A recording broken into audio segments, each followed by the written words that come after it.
Shalom, selamat pagi seluruh jemaat yang dikasihi Tuhan. Hari ini saya akan menyampaikan kepada kita sebuah topik yaitu tentang dapatkah saya mempercayai gereja? Kalau kita mencoba melihat jawaban dari pertanyaan yang saya berikan tadi, yang merupakan topik kita bersama hari ini, mungkin akan ada beberapa jawaban yang kita bisa dapatkan. Ada yang mungkin akan menjawab bahwa mereka tidak dapat mempercayai gereja karena banyaknya pengalaman buruk dan pahit mungkin dengan yang namanya lembaga gereja. Ada mereka yang tidak dapat percaya karena sudah memberikan perpuluhan, persembahan, tapi malah dipakai untuk kepentingan pribadi tertentu. Mereka sudah menundukkan diri kepada kepemimpinan, tapi malah dimanfaatkan. Mereka mengikuti ajaran pemimpinnya, tapi ternyata pemimpinnya tidak menghidupi apa yang diajarkan. Tapi ada juga yang menjawab, saya bukan tidak percaya sih Pak, tapi saya masih ragu. Karena menurut saya belum tentu. Mereka punya keraguan untuk percaya kepada gereja. Karena melihat gereja sebagai sebuah lembaga yang dijalankan oleh manusia. Kadang bisa benar, kadang bisa salah. Tapi ada juga yang menjawab, ya tentu sangat dapat dipercaya. Biasanya menjawab ini karena ya mereka memang punya pengalaman yang baik dengan gereja. Atau bisa juga yang menjawab ini adalah pendetanya. Karena tentunya pendeta yang memimpin gereja tersebut ingin jemaatnya mempercayai kepemimpinannya. Atau bisa juga karena memang orang yang menjawab, ya kami bisa percaya. Karena mungkin mereka memahami landasan firman tentang bagaimana kita sebagai orang percaya seharusnya mempercayai gereja. Tapi di antara semua itu saudara, mungkin ada yang menjawab begini. Kenapa saya harus percaya sama gereja Pak? Saya percaya sepenuhnya kepada Tuhan yang sudah menyelamatkan hidup saya. Tapi kalau gereja Pak, maaf, saya tidak bisa percaya. Karena seperti tadi ya, mungkin banyak pengalaman yang pahit yang terjadi. Dan bukan hanya itu, ada bahkan dari antara mereka yang mungkin menyatakan dengan jelas, dengan berani bahwa saya tidak mau lagi bergabung di dalam sebuah gereja atau di dalam sebuah persekutuan orang percaya. Saudara, pertanyaan ini memang di zaman sekarang sulit untuk bisa kita jawab dengan pasti dan yakin karena era teknologi informasi yang memberikan kita sebuah gambaran, informasi, update tentang kehidupan di dalam gereja, khususnya mungkin para hamba Tuhan dan pekerja-pekerja di dalam gereja, yang memberikan sebuah gambaran seakan-akan memang gereja tidak bisa dipercaya. Inilah sebuah dilema, sebuah kondisi yang tidak mudah yang sedang kita hadapi sebagai orang percaya tentunya. Dan sebenarnya kita sebagai sebuah gereja. Karena saudara dan saya adalah gereja. Bukan bicara tentang sekedar gedung yang ada, karena gedung bukanlah gereja sebenarnya, tapi manusianya sebenarnya. Nah kalau sudah begini saudara, apa yang harus kita pahami bersama? Kalau kita melihat kembali kepada gereja mula-mula saudara, di Kisah Para Rasul, kita akan menemukan sekelompok orang yang jumlahnya tidak sedikit saudara. Karena gereja mula-mula terdiri dari 3.000 jiwa lebih. Kita melihat mereka bukan hanya percaya kepada gereja. Mereka bukan hanya percaya kepada jemaat, tapi mereka begitu berani mempercayakan diri mereka sepenuhnya kepada jemaat mula-mula waktu itu. Salah satu bukti di mana mereka begitu berani mempercayakan diri adalah mereka menjual harta mereka dan menyerahkannya di bawah kaki rasul-rasul untuk dibagikan demi kepentingan dan keperluan bersama saudara. Bayangkan betapa luar biasanya tindakan tersebut yang lahir dari sebuah kepercayaan mereka kepada Tuhan tentunya dan gereja Tuhan di waktu itu. Kalau demikian, pertanyaannya apakah hal itu, keberanian percaya seperti itu masih bisa kita miliki di zaman hari ini? Kalau ditanya kembali kepada judul tadi, dapatkah saudara mempercayai gereja? Maka kita seharusnya melihat bersama-sama ya saudara ya. Apa yang dikatakan dalam firman Tuhan. Dasar firman Tuhan seperti apa sih yang didapatkan oleh jemaat mula-mula? Apa yang rasul-rasul ajarkan? Karena ditulis mereka bertekun dalam pengajaran rasul-rasul. Apa yang sebenarnya rasul-rasul ajarkan? Dasar-dasar iman apa? Bagaimana kita bisa menyimpulkan keseluruhan pengajaran Rasul dari surat-surat yang terdapat dalam perjanjian baru, saudara. Nah, sebenarnya saudara, dalam sejarah gereja, ajaran dasar-dasar iman yang dipercayai berasal dari para rasul, itu semua tertuang di dalam sebuah tulisan yang kemudian dijadikan liturgi memang di dalam gereja barat di masa-masa awal. Tulisan ini kita kenal atau disebut dengan pengakuan iman rasuli. Ya, tulisan ini disebut dengan pengakuan iman rasuli, yaitu the Apostles' Creed. Pengakuan iman rasuli, saudara, disebut juga dengan istilah Credo Rasul atau the Apostles' Creed. Saya akan menjelaskan sedikit dulu tentang sejarah dari the Apostles' Creed-nya, saudara ya. Supaya saudara menangkap bersama keabsahan atau validnya pengakuan iman rasuli. Dan kita mau melihat ini bukan untuk menjadikannya sebagai liturgi. Melainkan kita mau belajar apa sih hal-hal yang tertuang di dalam pengakuan iman rasuli yang merupakan dasar-dasar iman yang saudara dan saya harusnya percayai. Saudara, tulisan mengenai kredo ini ditemukan paling awal di dalam surat dari Marcellus dari Ancyra dalam bahasa Yunani kepada Julius, ya Bishop Roma sekitar tahun 341 Masehi. Sekitar 50 tahun kemudian, yaitu sekitar tahun 390 Masehi, saudara, seorang teologian, seorang biarawan Roma atau pendeta Romawi waktu itu, seorang guru yang luar biasa karena dia adalah seorang penerjemah dari bahasa teologi Yunani ke dalam bahasa Latin, saudara, yang bernama Tyrannius Rufinus. Dia menjelaskan di dalam salah satu komentari terhadap The Apostles' Creed atau terhadap pengakuan iman rasuli. Dia berkata bahwa kredo ini dipercayai ditulis oleh ke-12 rasul setelah hari Pentakosta. Nah saudara, pengakuan iman rasuli dipercayai merupakan sebuah susunan mengenai dasar-dasar iman, core beliefs, yang menjadi pedoman utama bagi jemaat atau gereja mula-mula dan dijaga keabsahannya. Luar biasa saudara ya, oleh gereja Romawi pada masa-masa awal. Jadi tidak sembarangan. Kenapa mereka berusaha menjaganya? Kenapa mereka kemudian menerapkannya sebagai sebuah liturgi di dalam gereja?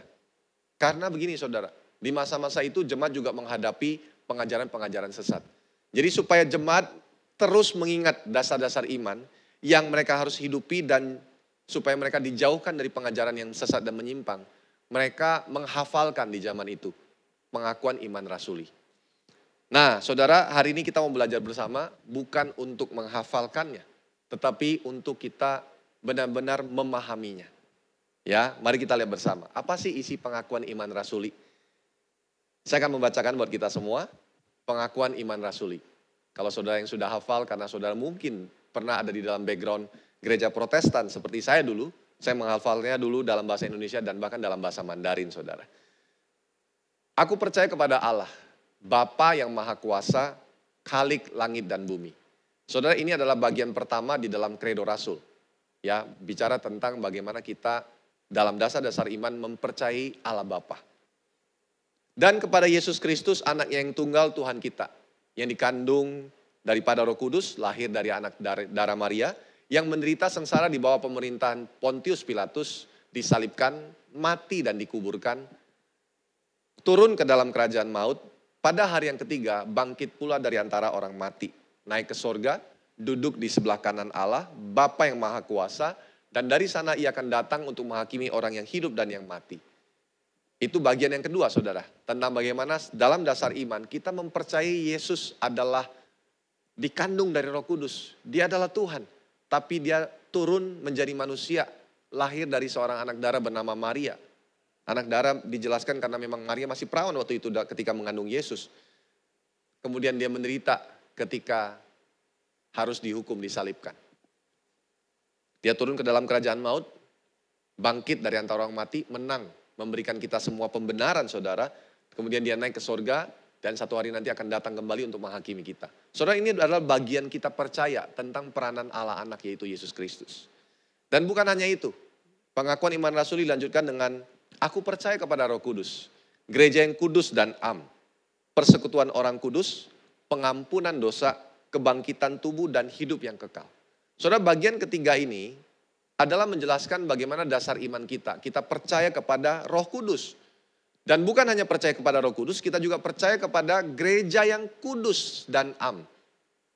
Kalau saudara mungkin belum mengerti tentang makna kata am, itu adalah berarti gereja yang universal, gereja yang bersifat terbuka bagi semua orang dan semua golongan. Artinya gereja yang kudus dan tidak dibatasi oleh golongan maupun orang tertentu. Kemudian persekutuan orang kudus, kita percaya akan persekutuan orang kudus. Kita percaya akan pengampunan dosa, kita percaya akan kebangkitan tubuh suatu hari nanti, dan kita percaya akan hidup yang kekal. Nah saudara, inilah dasar-dasar iman. Kalau saudara nanti ditanya apa yang saudara percaya di dalam kekristenan, harusnya semua yang tercatat di dalam pengakuan iman rasuli inilah yang saudara percayai sebagai dasar-dasar iman dalam hidup saudara. Nah, kalau kita melihat rangkaian ini, saya mau mengajak saudara mencermati dan sedikit flashback ke belakang. Dalam 3 bulan pertama rangkaian Activate kita, A, C, dan T. Ya saudara, yang pertama kita belajar tentang authority in Christ. Kalau saudara masih ingat, ya saya flashback ke minggu lalu dulu. Minggu lalu saudara, saya menyampaikan kepada saudara tentang Tuhan yang saya percayai. Di sana saya mengajak saudara untuk kita memahami dan mengenal sifat-sifat Allah. Ini sebenarnya adalah bagian di mana kalau saudara lihat dari pengakuan iman rasuli adalah dasar iman. Saudara dan saya belajar mengenal Allah Bapa. Dia khalik langit dan bumi. Bapa yang maha kuasa. Kita belajar memahami sifatnya yang maha kuasa di minggu lalu. Kemudian kalau saudara lihat kembali dan saudara ingat kembali khotbah saya di tanggal 28 Maret. Akhir Maret sebelum kita memasuki rangkaian Activate. Dan juga di minggu pertama April, saya membicarakan tentang Yesus Kristus. Tentang Injil yang menggerakkan kehidupan saudara dan saya. Tentang pertukaran sempurna yang Yesus kerjakan. Kita belajar mengenal Allah anak pengorbanan yang Yesus kerjakan. Dan bukan hanya itu saudara juga mengingat apa yang Kak Hendy sampaikan buat kita semua tentang Roh Kudus. Tentang roh yang ada di dalam kita.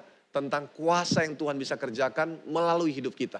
Karena Roh Kudus tinggal di dalam saudara dan saya. Dan tidak hanya itu saudara, sepanjang bulan Mei yang lalu, kita belajar bersama tentang committed to change. Bagaimana Kak Arman menyampaikan untuk kita semua, perubahan dimulai dari dalam. Karena pemahaman yang kita dapatkan dasar iman ini yang menggerakkan kita saudara. Kemudian Kak Seno dan juga Pak Jono, memaparkan buat kita semua tentang kehidupan orang percaya di dalam gereja mula-mula. Saudara, ini adalah bagian di mana kita melihat untuk kita percaya akan gereja yang kudus dan am. Persekutuan orang kudus yang akan terus membentuk kehidupan kita sehingga kita mengalami perubahan demi perubahan sampai kita menjadi orang-orang yang berbuah dalam kehidupan kita. Nah saudara, hari ini secara khusus saya mau mengajak kita melihat dasar iman dalam konteks aku percaya kepada gereja yang kudus dan am, aku percaya kepada persekutuan orang kudus. Sesuai dengan judul tadi, dapatkah saya mempercayai gereja? Nah kita lihat bersama firman Tuhan yang tercatat. Matius 16, ayat 15 sampai 18. Saya akan bacakan buat kita semua, bagaimana sih dasar firman seperti apa yang membuat kita bisa percaya kepada gereja. Matius 16 ayat 15 sampai 18. Lalu Yesus bertanya kepada mereka, tetapi apa katamu, siapakah aku ini? Jadi Yesus bertanya kepada murid-murid. Karena sebelumnya dia bertanya kepada murid-murid tentang apa kata orang banyak tentang dia. Kemudian dia bertanya kepada murid-murid, apa katamu, siapakah aku ini? Maka jawab Simon Petrus, engkau adalah Mesias, anak Allah yang hidup. Lihat pernyataan dari Simon Petrus. Dia menyatakan bahwa engkau adalah Mesias, anak Allah yang hidup. Kata Yesus kepadanya, berbahagialah engkau Simon bin Yunus, sebab bukan manusia menyatakan itu kepadamu, melainkan Bapakku yang di sorga. Dan aku pun berkata kepadamu, engkau adalah Petrus, dan di atas batu karang ini, aku akan mendirikan jemaatku, dan alam maut tidak akan menguasainya. Saudara, disinilah kata eklesia muncul dan disampaikan oleh Tuhan Yesus. Saudara, eklesia adalah gereja, jemaat Dan di dalam firman tadi tercatat dengan jelas. Yesus berkata kepada Petrus, engkau adalah Petrus. Apa maksudnya? Dalam bahasa aslinya, maksud Tuhan adalah engkau adalah Petrus, engkau adalah batu yang biasa, tapi dari mulutmu, seorang batu yang biasa, keluar Petra. Ya, di atas batu karang ini kata Yesus, di atas pernyataanmu bahwa aku adalah Mesias, anak Allah yang hidup, lewat pernyataanmu ini. Pernyataan ini adalah batu karang, fondasi untuk aku mendirikan jemaatku, mendirikan eklesiaku, gerejaku. Jadi kalau saudara kita membaca bersama pernyataan kalimat dari Yesus ini, kita mengerti bahwa begini saudara, bukan manusia yang mendirikan gereja, bukan manusia yang memulai gereja, melainkan siapa saudara? Yesus sendiri. Karena apa saudara? Karena gereja adalah murni rancangan Tuhan. Dia memulainya dengan dirinya sendiri sebagai batu penjuru. Bahkan bukan hanya itu, dia juga yang akan meneruskannya sampai akhir. Mana ayat yang kita bisa baca bersama tentang bahwa dia yang memulai, dia akan meneruskannya sampai akhir. Saudara, Filipi 1 ayat 3-6 berkata begini, aku mengucap syukur kepada Allahku setiap kali aku mengingat kamu dan setiap kali aku berdoa untuk kamu semua. Aku selalu berdoa dengan sukacita. Aku mengucap syukur kepada Allahku karena persekutuanmu. Lihat itu ya, dalam berita Injil mulai dari hari pertama sampai sekarang ini. Jadi Paulus menulis kepada jemaat Filipi, dia bersyukur akan persekutuan jemaat di Filipi dalam berita Injil mulai dari hari pertama sampai sekarang. Ya, sampai sekarang waktu Paulus menulis surat itu tentunya. Kemudian Paulus melanjutkan dengan kalimat ini. Akan hal ini, saya bersyukur saudara karena Paulus mengucapkan dan begitu yakin dan tercatat dalam firman. Dia berkata begini, aku yakin sepenuhnya yaitu Ia, Yesus Kristus, Tuhan kita yang luar biasa. Yang memulai pekerjaan yang baik di antara kamu akan meneruskannya sampai pada akhirnya pada hari Kristus Yesus. Jadi saudara, dari ayat ini kita bisa membaca bersama dan mengerti bersama bahwa gereja adalah murni rancangan Tuhan. Kristuslah yang memulainya dengan dirinya sendiri sebagai batu penjuru, batu kunci, batu yang utama. Kalau batu ini dicabut, rubuhlah bangunan tersebut. Saudara, Yesus adalah fondasi dari segala sesuatu. Fondasi dari gereja, fondasi dari jemaat. Dia yang memulai, dia juga yang akan meneruskannya sampai akhir. Tuhan yang sudah memulai pekerjaan yang baik di antara saudara dan saya, di dalam kita semua. Dia yang akan meneruskannya sampai pada akhirnya. Saudara, dengan pemahaman dan prinsip yang pertama ini, kita memahami bersama, kenapa saya bisa percaya kepada gereja? Bagaimana saya bisa percaya kepada gereja? Karena gereja tidak dimulai oleh manusia, saudara. Gereja adalah inisiatifnya Allah. Gereja adalah bagian dari rencana Allah yang besar untuk menyelamatkan umat manusia. Yesus menyelamatkan kita di atas kayu salib. Kemudian dia naik ke sorga, mengutus rohnya yang kudus supaya tinggal dalam kita. Supaya kita semua meneruskan pekerjaan yang Kristus sudah kerjakan. Melalui kita, dia akan menggenapi keselamatan untuk dunia ini sampai pada hari yang terakhir. Saudara, inilah kenapa saudara dan saya sangat bisa mempercayai gereja. Karena Kristus yang memulai. Sekalipun mungkin kita memahami bahwa di dalam gereja kita kadang-kadang menyebutkan founder dari gereja ini, founder dari gereja itu. Saudara, makanya saya mengajak kita bersama untuk kita menghormati pemimpin-pemimpin yang terdahulu tentunya. Tapi kita mesti kembali kepada paham firman Tuhan yang jelas berkata bahwa Kristuslah yang memulai gereja. Karena kalau kita berkaca kepada manusia yang kita pikir mereka yang memulai semua ini, kita bisa kecewa. Karena bisa saja mereka memulai hidup mereka hari ini kurang benar atau bahkan tidak benar. Ada banyak kisah yang kita bisa temukan di dalam sosial media, di berita-berita gereja di dunia ini. Orang-orang yang justru pertama kali menemukan sebuah pelayanan, hidupnya mungkin kurang benar hari ini. Tapi biarkanlah itu menjadi urusan pribadi setiap orang kepada Tuhan. Biarlah kita semua hari ini memahami bahwa prinsip yang pertama, dapatkah saya mempercayai gereja? Dapat jawabannya. Karena firman tercatat, gereja adalah murni rancangan Tuhan.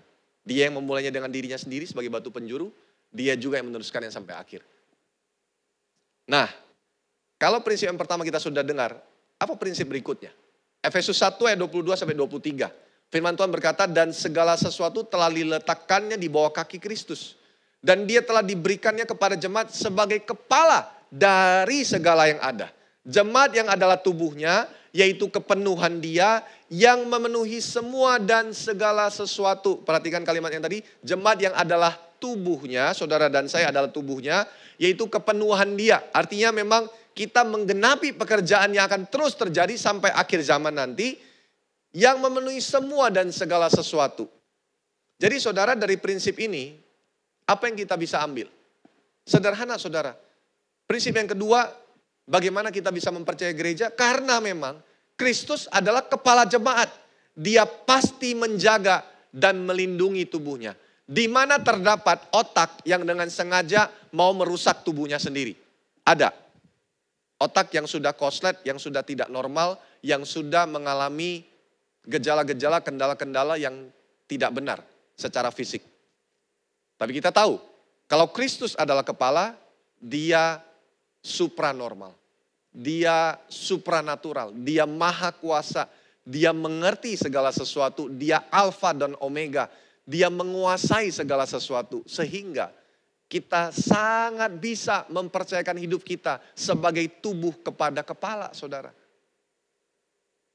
Makanya kalau paham ini kita hidupi, bahwa Kristus adalah kepala jemaat, dia pasti menjaga dan melindungi tubuhnya. Saudara dan saya ada di dalam tubuhnya. Dia adalah kepala kita.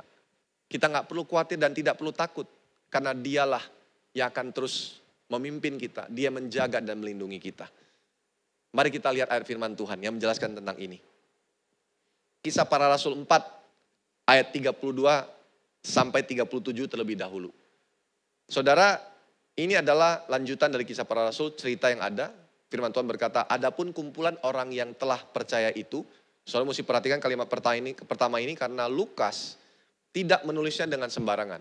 Lukas adalah seorang dokter, dia menulisnya dengan cermat setiap kisah yang ada di masa gereja mula-mula. Dan dia berkata, adapun kumpulan orang yang telah percaya itu, mereka sehati dan sejiwa dan tidak seorang pun yang berkata bahwa sesuatu dari kepunyaannya adalah miliknya sendiri. Tetapi segala sesuatu adalah kepunyaan mereka bersama. Dan dengan kuasa yang besar, rasul-rasul memberi kesaksian tentang kebangkitan Tuhan Yesus dan mereka semua hidup dalam kasih karunia yang melimpah-limpah. Sebab tidak ada seorang pun yang berkekurangan di antara mereka. Karena semua orang yang mempunyai tanah atau rumah menjual kepunyaan itu dan hasil penjualan itu mereka bawa dan mereka letakkan di depan kaki rasul-rasul. Lalu dibagi-bagikan kepada setiap orang sesuai dengan keperluannya.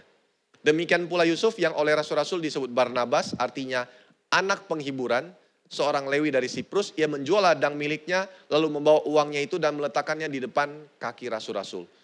Saya memberikan saudara dulu gambaran inilah jemaat mula-mula saudara. Mereka berani mempercayakan hidup mereka sepenuhnya. Mereka menjual rumah, ladangnya, hartanya. Kemudian mereka meletakkannya di bawah kaki rasul-rasul. Untuk apa saudara? Bukan untuk kepentingan rasul-rasul. Melainkan untuk dibagikan sesuai dengan keperluan orang masing-masing.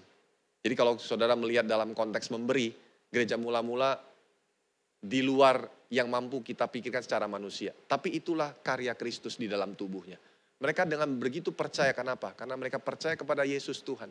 Tapi mereka juga percaya kepada tubuhnya. Yang hari itu dipimpin merupakan perwakilan dari Kristus, yaitu rasul-rasul saudara.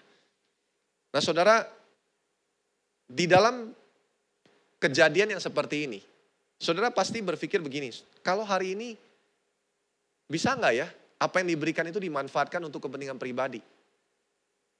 Bisa nggak orang-orang yang terlibat di dalamnya juga, di jemaatan juga, mau mengambil keuntungan? Ternyata saudara, kejadian ini sudah terjadi sejak zaman jemaat mula-mula. Kisah Rasul 5 ayat 1 dan seterusnya saya akan bacakan buat kita semua. Lukas menulisnya dengan jelas di kalimat pertama. Dia berkata, ada seorang lain yang bernama Ananias. Jadi kalimat ada seorang lain, saudara mesti perhatikan. Karena nanti di ayat-ayat berikutnya saudara akan menemukan juga orang-orang lain disebut oleh Lukas. Dia membedakan kumpulan orang percaya dengan orang lain. Yang dalam konteks ini bisa saja kita menafsirkan sebagai orang yang belum percaya, namun mereka mau mengambil keuntungan dan mereka masuk di dalam kelompok jemaat. Ada seorang lain yang bernama Ananias, ia beserta istrinya Safira menjual sebidang tanah. Dengan setahu istrinya, ia menahan sebagian dari hasil penjualan itu, dan sebagian lain dibawa dan diletakkannya di depan kaki rasul-rasul. Jadi mereka melakukan hal yang sama, mereka menjual, tapi sebagian dia tahan, sebagian diletakkan di bawah kaki rasul-rasul. Kisah berikutnya kita tahu, nanti kita akan baca, kisah berikutnya kita tahu mereka mati di hadapan Tuhan, di hadapan para rasul dan murid-murid yang hadir waktu itu. Tapi saudara, kenapa mereka melakukan ini? Sederhana saudara, karena mereka mau mengambil keuntungan sebenarnya. Karena dengan mereka menjual, kemudian mereka hanya menaruh sebagian mereka simpan. Artinya mereka masih punya apa yang mereka bisa pakai. Di luar itu, karena mereka mengakunya sudah memberikan semua, artinya mereka bisa mendapatkan juga bagian dari yang lain untuk diberikan kepada mereka sesuai dengan keperluan mereka. Saudara, ini adalah pemikiran mereka mau mengambil keuntungan. Mengerikan saudara ya, ternyata di dalam jemaat mula-mula juga ada yang seperti ini. Ayat yang ketiga, tapi Petrus berkata, Ananias, mengapa hatimu dikuasai iblis? Sehingga engkau mendustai Roh Kudus dan menahan sebagian dari hasil penjualan tanah itu. Selama tanah itu tidak dijual, bukankah itu tetap kepunyaanmu? Dan setelah dijual, bukankah hasil itu tetap dalam kuasamu? Mengapa engkau merencanakan perbuatan itu dalam hatimu? Engkau bukan mendustai manusia. Perhatikan itu. Tetapi mendustai Allah. Karena apa yang Ananias sedang lakukan, dia sedang mendustai tubuh di waktu itu. Dia sedang mendustai sang kepala. Karena kita adalah tubuhnya. Ketika mendengar perkataan itu, rebahlah Ananias dan putuslah nyawanya, maka sangatlah ketakutan semua orang yang mendengar hal itu. Lalu datanglah beberapa orang muda, mereka mengapani mayat itu, mengusungnya keluar dan pergi menguburnya. Kira-kira 3 jam kemudian, masuklah istri Ananias, tetapi ia tidak tahu apa yang telah terjadi. Kata Petrus kepadanya, katakanlah kepadaku dengan harga sekian tanah itu kamu jual. Jawab perempuan itu, betul sekian. Kata Petrus, mengapa kamu berdua bersepakat untuk mencobai roh Tuhan? Lihatlah orang-orang yang baru mengubur suamimu berdiri di depan pintu dan mereka akan mengusung engkau juga keluar. Lalu rebahlah perempuan itu seketika juga di depan kaki Petrus dan putuslah nyawanya. Ketika orang-orang muda itu masuk, mereka mendapati dia sudah mati. Lalu mereka mengusungnya keluar dan menguburnya di samping suaminya. Maka sangat ketakutanlah seluruh jemaat dan semua orang yang mendengar hal itu. Saudara, begitu mengerikan. Kalau saudara bayangkan situasi di saat itu. Bayangkan saudara berada di dalam kumpulan jemaat, tiba-tiba ada orang yang tidak jujur, mereka bukan sekedar tidak jujur, mereka mau mengambil keuntungan dari tubuh. Dan Tuhan mengizinkan mereka mati di hadapan banyak orang. Mungkin saudara juga sempat bertanya dalam hati, Tuhan kenapa nggak di zaman sekarang terapkan hal yang sama, sehingga orang tidak berani sembarangan dengan tubuhmu. Saudara, Tuhan kita bukan Tuhan yang kejam, Dia Tuhan yang adil. Dia Tuhan yang maha kuasa, tapi di sisi yang lain dia juga adalah kasih. Sehingga dia tidak lagi menerapkan prinsip yang sama seperti yang terjadi di dalam perjanjian lama. Karena kita sudah ada di dalam zaman kasih karunia. Perjanjian baru saudara. Tuhan hanya melakukan itu dalam konteks memberikan peringatan. Kepada orang-orang yang berusaha mau mengambil keuntungan dari tubuh atau dari gereja. Mari kita lihat. Karena ayat berikutnya menerangkan tentang hal ini. Kisah Rasul 5 ayat 13 sampai 16. Ya, dari 12 saudara ya. Dan oleh rasul-rasul diadakan banyak tanda dan mukjizat di antara orang banyak. Semua orang percaya selalu berkumpul di Serambi Salomo dalam persekutuan yang erat. Jadi ini tubuh saudara ya. Orang-orang lain tidak ada yang berani menggabungkan diri kepada mereka. Perhatikan kalimat yang Lukas tulis ini. Orang-orang lain ya, tidak ada yang berani menggabungkan diri kepada mereka. Namun mereka sangat dihormati orang banyak. Ayat 13 menyatakan bahwa orang-orang lain cukup banyak tidak berani menggabungkan diri kepada mereka. Tapi ayat yang ke-14, kalau saudara baca, unik karena seperti kontradiktif tapi sebenarnya bukan. Dan makin lama makin bertambahlah jumlah orang yang percaya kepada Tuhan. Jadi ada orang yang tidak berani menggabungkan diri, tapi di sisi yang lain justru makin bertambah jumlah orang yang percaya kepada Tuhan. Baik laki-laki maupun perempuan. Bahkan mereka membawa orang-orang sakit keluar ke jalan raya, membaringkannya di atas balai-balai dan tilam, supaya apabila Petrus lewat setidak-tidaknya bayangannya mengenai salah satu dari mereka. Dan juga orang banyak dari kota-kota di sekitar Yerusalem datang berduyun-duyun serta membawa orang-orang yang sakit dan orang yang diganggu roh jahat. Dan mereka semua disembuhkan. Saudara, kenapa bisa ada orang-orang lain yang tidak berani menggabungkan diri, tapi di sisi yang lain jumlah mereka terus bertambah, jumlah orang percaya terus bertambah waktu itu. Wycliffe Commentary menjelaskan dengan begitu luar biasa. Dia berkata begini, kematian Ananias dan Safira memiliki pengaruh yang demikian memurnikan. Sehingga tidak seorang pun berani bergabung dalam persekutuan baru ini dengan alasan manusiawi atau duniawi semata. Bagaimanapun juga gereja sangat dihormati oleh masyarakat, hanya orang yang sungguh-sungguh mengalami karya penyelamatan oleh Allah sajalah yang berani bergabung dengan gereja. Jadi saudara, kita melihat bagaimana Tuhan begitu menjaga tubuhnya. Dia melindungi tubuhnya dari orang-orang dengan maksud yang tidak benar. Kalau hari ini engkau ada di dalam gereja, dimanapun engkau, Tuhanlah yang menjaga tubuhnya. Tuhan yang akan bertindak menghadapi orang-orang yang bermaksud tidak benar terhadap tubuhnya, yang berusaha mengambil keuntungan. Ayat ini mengajarkan kepada kita prinsip yang penting. Dia adalah kepala. Janganlah kita takut, jangan kita khawatir. Masih ada lagi kisah tentang ini saudara. Kisah para Rasul 9 ayat 1 sampai 5. Sementara itu berkobar-kobar hati Saulus untuk mengancam dan membunuh murid-murid Tuhan. Wah, Saulus waktu itu masih belum percaya. Dia membunuh pengikut jalan Tuhan waktu itu. Dia menghadap imam besar meminta surat kuasa daripadanya untuk dibawa kepada majelis-majelis Yahudi di Damsyik. Supaya jika ia menemukan laki-laki atau perempuan yang mengikuti jalan Tuhan, ia menangkap mereka dan membawa mereka ke Yerusalem. Apa yang terjadi saudara? Dalam perjalanannya ke Damsyik, ketika ia sudah dekat kota itu, tiba-tiba cahaya memancar dari langit mengelilingi dia. Ia rebah ke tanah dan kedengaranlah olehnya satu suara yang berkata kepadanya, Saulus, Saulus, mengapakah engkau menganiaya aku? Jawab Saulus, siapakah engkau Tuhan? Katanya, akulah Yesus yang kau aniaya itu. Saudara, saya bertanya buat kita semua, siapa yang dia aniaya oleh Saulus di waktu itu? Bukan Yesus secara fisik. Karena Yesus sudah tidak ada lagi secara fisik sebagai manusia. Karena dia sudah naik ke surga. Tapi yang Saulus aniaya adalah pengikut jalan Tuhan. Yang Saulus aniaya adalah gereja atau jemaat mula-mula. Dan Yesus berkata, kalau engkau menganiaya jemaat mula-mula, engkau sama sedang menganiaya aku. Filipi 3 ayat 6a berkata, Paulus yang menulis surat ini dan dia berkata begini, tentang kegiatan aku penganiaya jemaat. Itulah kenapa kita percaya bahwa kekristenan bukanlah sebuah agama yang kita perlu bela. Yesus bukan Tuhan yang kita perlu bela. Karena justru dialah yang membela kita. Dia yang menjaga dan melindungi kita. Itulah kenapa kita belajar prinsip. Kalau ditampar pipi kanan, berikan pipi kiri. Karena memang pembalasan bukan bagian kita. Itulah kenapa kita belajar mendoakan orang yang menjadi musuh kita. Itulah kenapa kita belajar mengasihi orang yang mengutuk kita. Memberkati mereka. Karena kita percaya. Justru Tuhan yang akan bertindak. Tuhan yang berkuasa dan berdaulat atas segala sesuatu. Dan dari ini kita belajar bersama. Tuhan yang menjaga dan melindungi tubuh. Belum selesai saudara, ini cerita yang terakhir. Kisah para Rasul 12 ayat 1 sampai seterusnya. Ini cerita dari Raja Herodes saudara. Yang memerintah di zaman itu. Kira-kira pada waktu itu Raja Herodes mulai bertindak dengan keras terhadap beberapa orang dari jemaat. Perhatikan, jemaat saudara ya. Ia menyuruh membunuh Yakobus, saudara Yohanes dengan pedang. Jadi Yakobus murid Yesus, salah satu yang paling dekat dengan Yesus, dibunuh saudara dengan pedang. Ketika Herodes melihat bahwa hal itu menyenangkan hati orang Yahudi, ia melanjutkan perbuatannya itu dan menyuruh menahan Petrus. Waktu itu hari raya roti tidak beragi. Jadi Petrus sudah ditahan saudara ya. Setelah Petrus ditangkap, Herodes menyuruh memenjarakannya di bawah penjagaan 4 regu. Masing-masing terdiri dari 4 prajurit. Bayangkan saudara.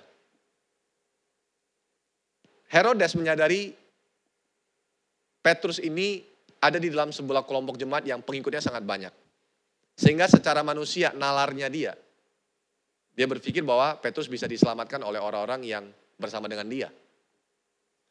Makanya dia menaruh Petrus dijaga oleh 16 orang. Satu orang biasa saja dijaga oleh 16 orang. Maksudnya ialah supaya sehabis Paskah ia menghadapkannya ke depan orang banyak. Demikianlah Petrus ditahan dalam penjara, tetapi jemaat, lihat, bukan dengan protes atau dengan berani mencoba menyelamatkan Petrus, tidak. Tapi jemaat dengan tekun mendoakannya kepada Allah. Inilah jemaat saudara. Kita tidak menghadapi segala sesuatu dengan kekerasan, tapi kita menghadapinya dengan menaruh lutut kita di hadapan Tuhan. Karena kita adalah tubuhnya. Biarkan dia yang bertindak buat kita semua. Kalau kita menaruh lutut kita, Tuhan yang akan melihatnya. Saudara jemaat dengan tekun mendoakannya. Apa yang terjadi? Saya akan lompat langsung ke ayat 18 karena kita tahu Petrus dibebaskan oleh mujizat Tuhan. Ya. Dan ayat 18 berkata, pada keesokan harinya gemparlah prajurit-prajurit itu. Mereka bertanya-tanya apakah yang telah terjadi kepada Petrus. Herodes menyuruh mencari Petrus, tetapi ia tidak ditemukan. Lalu Herodes menyuruh memeriksa pengawal-pengawal itu dan membunuh mereka. Ya, menyeramkan ya, mengerikan ya Herodes ini. Begitu kejam. Kemudian ia berangkat dari Yudea ke Kaisarea dan tinggal di situ. Inilah Herodes, saudara. Dia berusaha mau mencelakakan Petrus, murid-murid Yesus, jemaat yang adalah tubuhnya Tuhan kita yang luar biasa. Dan Tuhan tidak membiarkannya. Dan bukan hanya itu, saudara. Ayat 21. Dan pada suatu hari yang ditentukan, Herodes mengenakan pakaian kerajaan, lalu duduk di atas tahta dan berpidato kepada mereka. Dan rakyatnya bersorak membalasnya. Ini suara Allah dan bukan suara manusia. Herodes mau menyamakan dirinya dengan Tuhan. Herodes mau supaya hanya dia yang dihormati, bukan Tuhan, bukan yang lain. Herodes mau orang tidak mengikut jalan Tuhan, maka dia berusaha membinasakan orang-orang itu. Tapi apa yang terjadi? Ayat 23. Dan seketika itu juga, ia ditampar malaikat Tuhan karena ia tidak memberi hormat kepada Allah. Ia mati dimakan cacing-cacing. Lihat bagaimana berkuasanya Tuhan. Dan bukan hanya itu.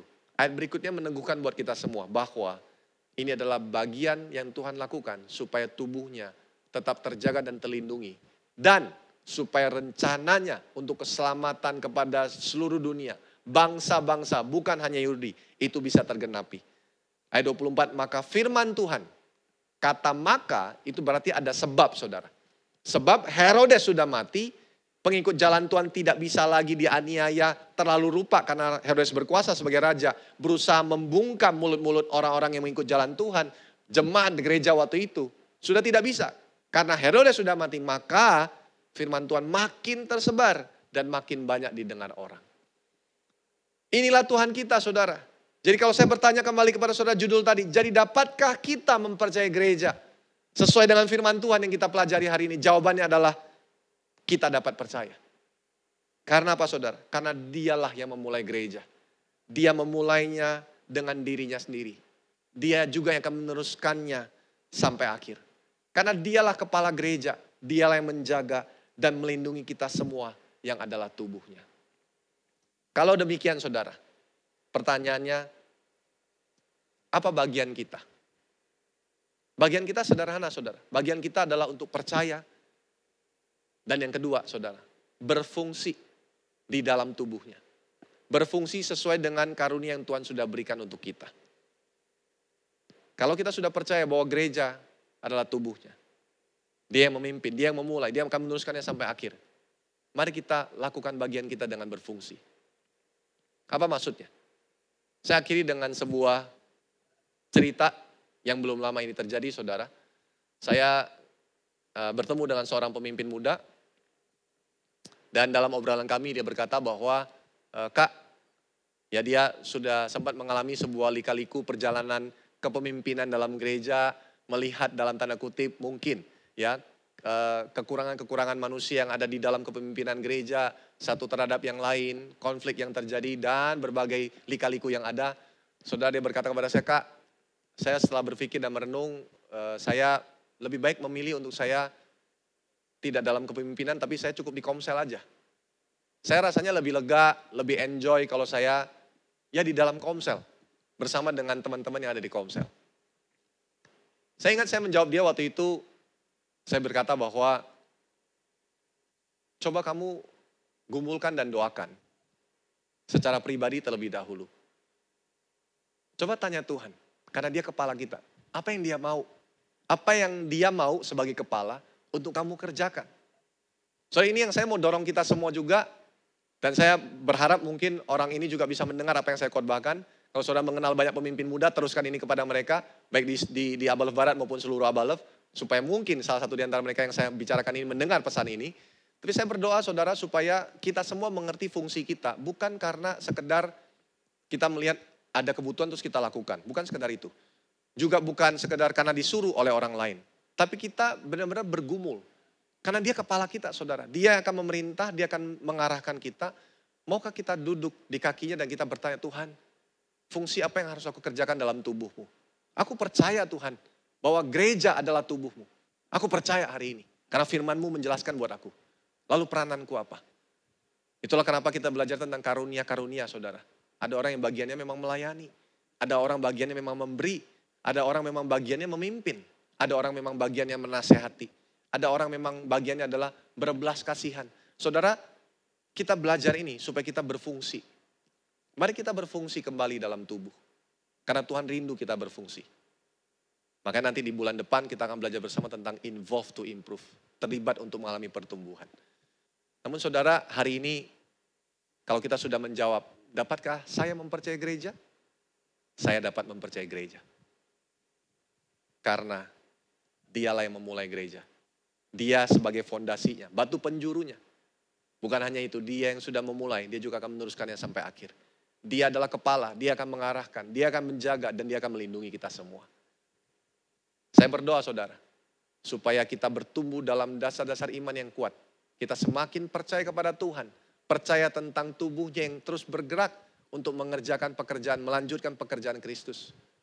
Dan bukan hanya itu, kita juga berfungsi sampai kita melihat kemaksimalan hidup kita di dalam gereja, di dalam tubuh. Itu boleh terjadi.